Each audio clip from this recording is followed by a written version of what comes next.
The notification came at 11:47 p.m. on a Tuesday.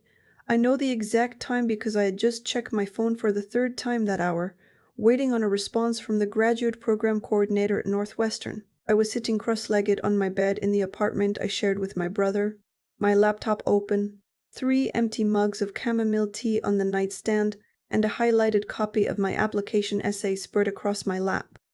26 years old, working 2 part-time jobs, 4 years of saving every dollar I could scrape together to finally go back to school.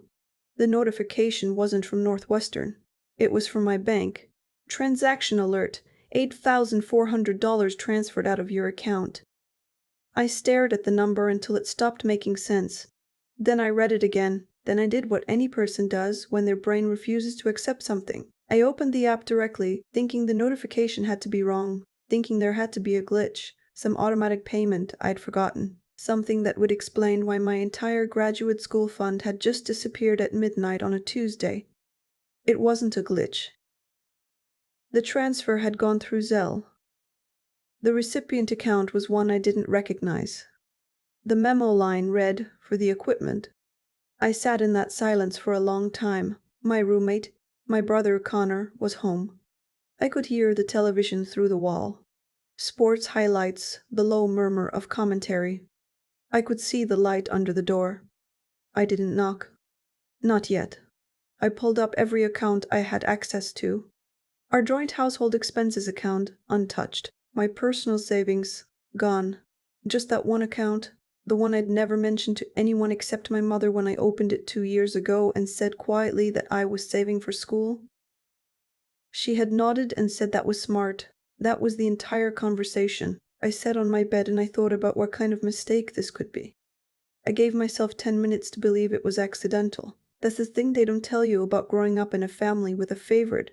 You spend so much time constructing explanations for people's behavior that charity becomes a reflex. You explain away the inexplicable because the alternative is something you can't afford to look at directly. The 10 minutes passed. I knocked on Connor's door. He was 29. He'd been living with me for 8 months, since his last business venture collapsed, and he needed somewhere to land. My mother had called me personally to ask if I'd let him stay. She didn't ask if it was convenient. She said, "He needs you right now," and I said yes, because that's what I always said. He was on the couch in basketball shorts and a faded college t-shirt. A bowl of cereal balanced on his knee. He looked up when I opened the door, and something crossed his face. Not surprise, something that came and went too quickly, a flicker. And then his expression settled into the particular blankness of someone deciding how to play a scene. "Hey," he said. $8,400, I said.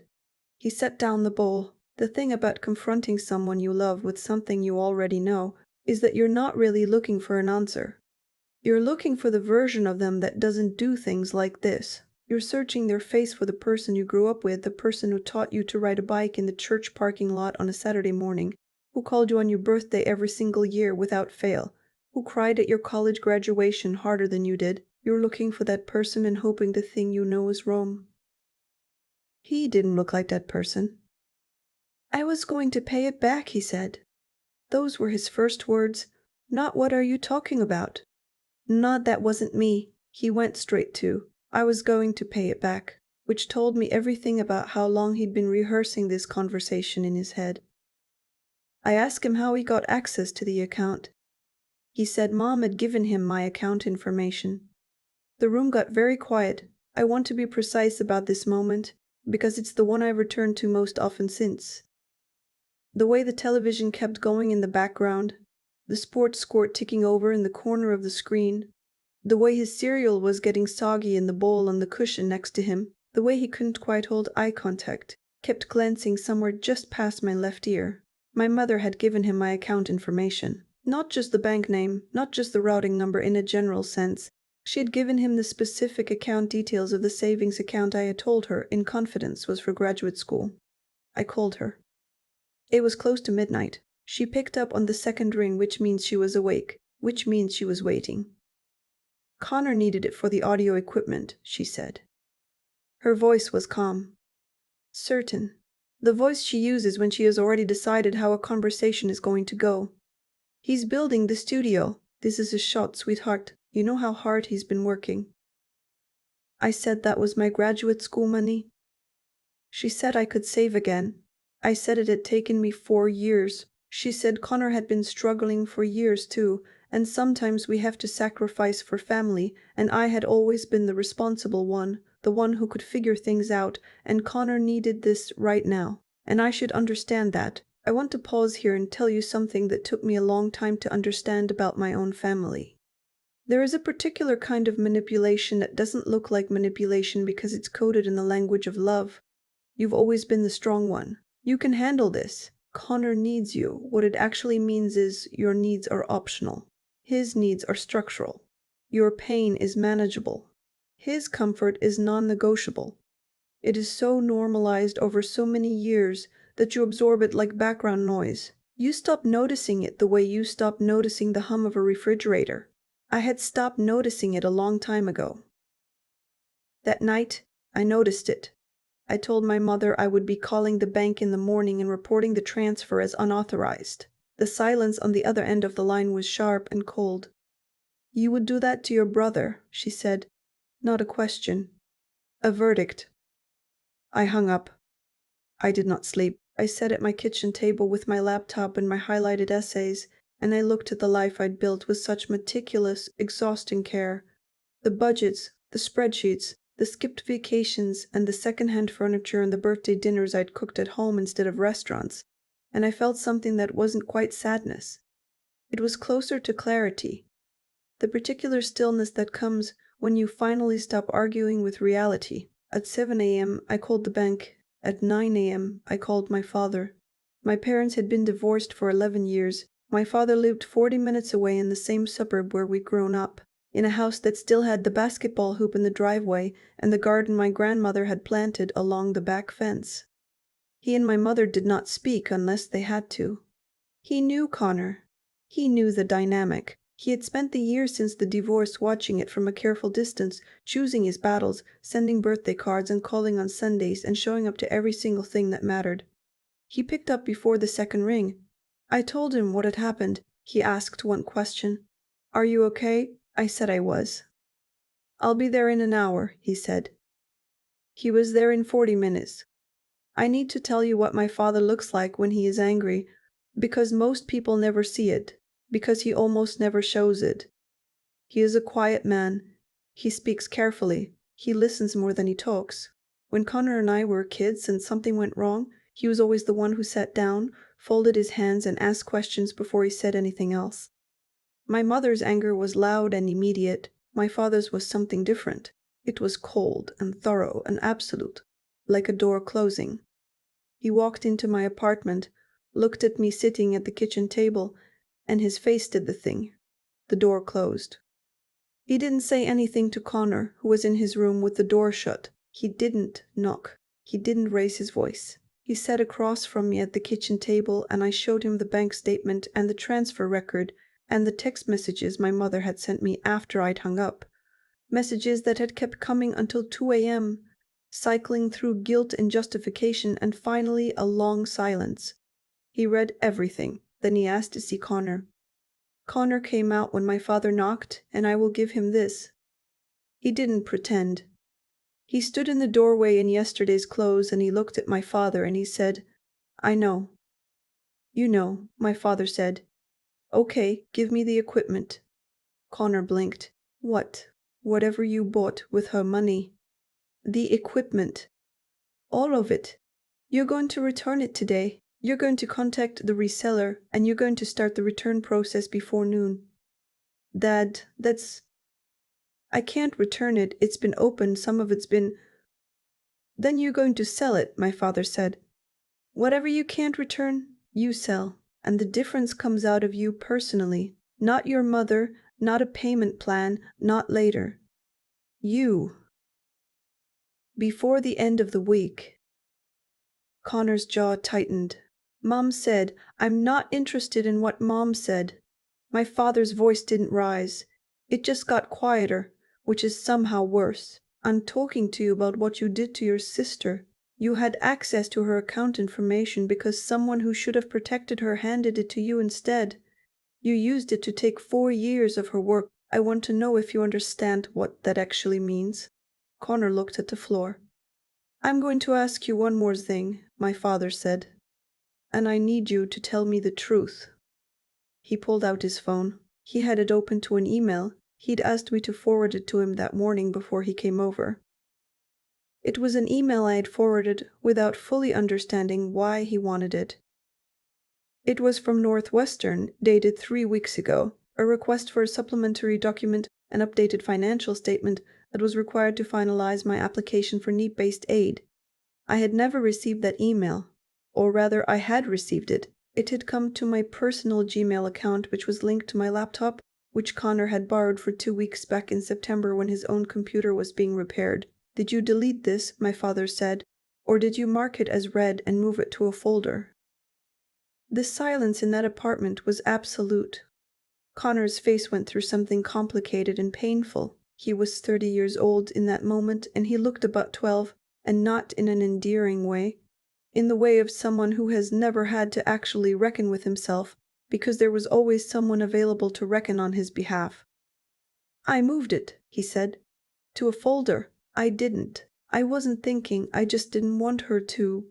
"To what?" He couldn't finish the sentence. I finished it for him. "To leave, because that was it.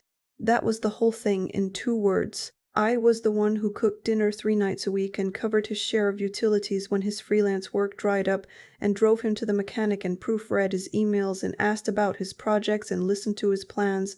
My brother, who had a complicated relationship with finishing things, I found something he could count on. And he had made sure, with a deleted email and a stolen account, that it would stay available." My father looked at him for a long moment. "You're moving out by the end of the month," he said. "I'll help you find a place." Connor started to say something about finances, about timing, about how the housing market. "I'll help you find a place," my father repeated. "That's not negotiable." Then my father turned to me. Just me, and his expression changed entirely.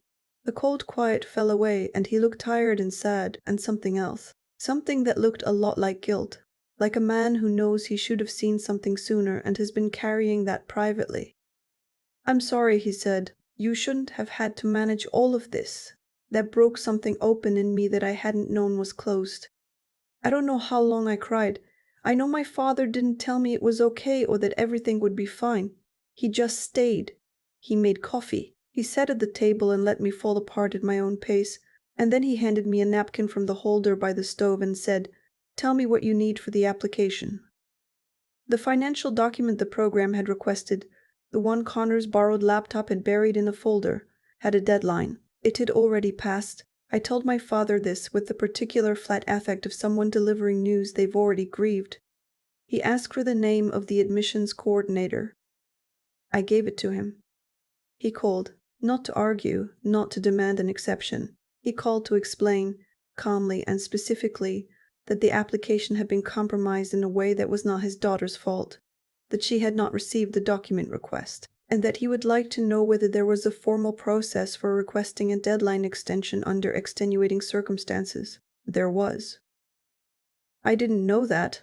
I had not known to ask. I had seen the expired deadline, and I had added it to the pile of things I was quietly absorbing. The coordinator said I could submit a formal appeal with documentation. She also said, and this I did not expect, that my original application had been flagged as a strong candidate, and that the committee would be receptive to a complete file. A strong candidate. 4 years of chamomile tea and highlighted essays and second-hand furniture, and I was a strong candidate. And I had never known because the email telling me to submit one more document had been quietly moved to a folder on a laptop that wasn't mine. I filed the appeal that afternoon. My father sat with me while I wrote it, not writing it for me. He's not that kind of father, just present, refilling the coffee, reading over my shoulder when I asked him to, saying, "That part is good, keep that part, and I don't think you need that sentence," in the specific unhurried way of someone who has nowhere more important to be. The return process for the equipment took the rest of the week. Some of it came back full price, some of it was marked as opened and came back at a restocking deduction. The gap, just over $1,100. Connor transferred to me from his personal account on Friday morning. It arrived with no memo, no message, just the money. My father helped Connor find a room in a shared house 15 minutes away with a landlord he trusted and rent that was within Connor's actual means. Connor moved out on a Saturday. He took his equipment, what he'd managed to recover of it, and his clothes and his cereal bowls and the throw blanket he'd claimed from my couch. We did not hug when he left. We said goodbye. He looked like he wanted to say something else and he didn't, and I didn't push him, and the door closed, and the apartment felt different in a way I hadn't anticipated. Not empty, exactly. Just mine. My mother called 4 times that week. I let them go to voicemail. On the 5th call I answered. She did not apologize. She opened with, "I hope you're happy," which told me everything about how she had been spending the week. She said I had always been difficult.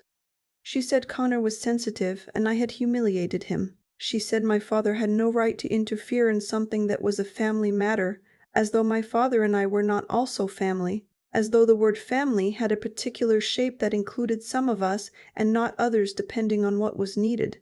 I listened to all of it. I had learned a long time ago that interrupting her didn't shorten the conversation, it just redirected it.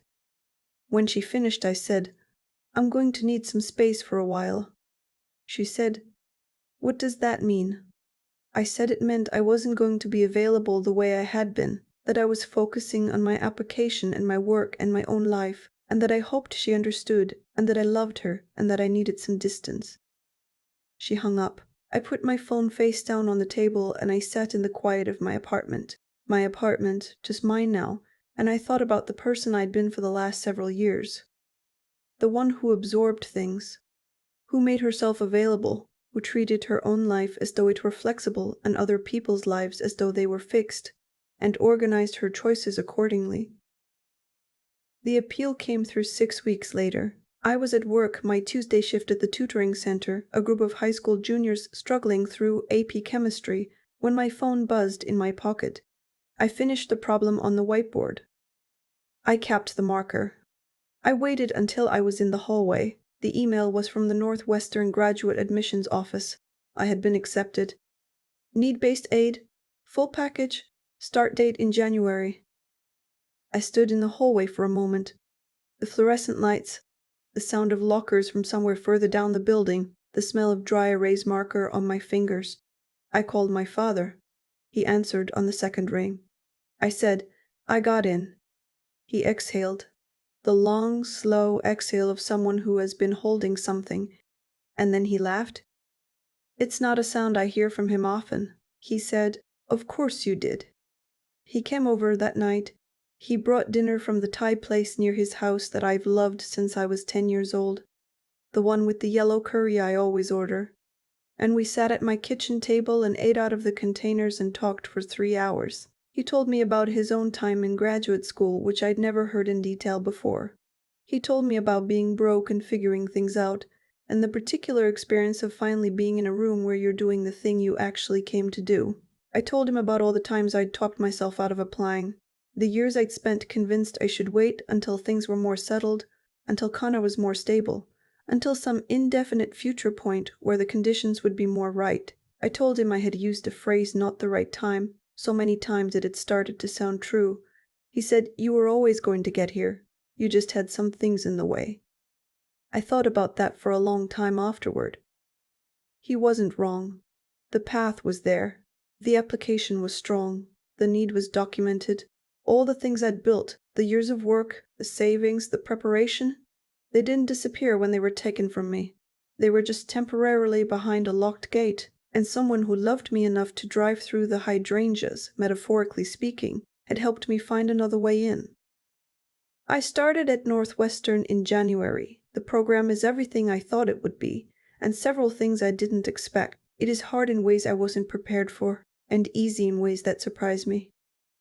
I am the oldest person in 2 of my classes, and the youngest perspective in at least one. I am broke in a graduate school way rather than a saving while managing everything way, which is a different kind of broke.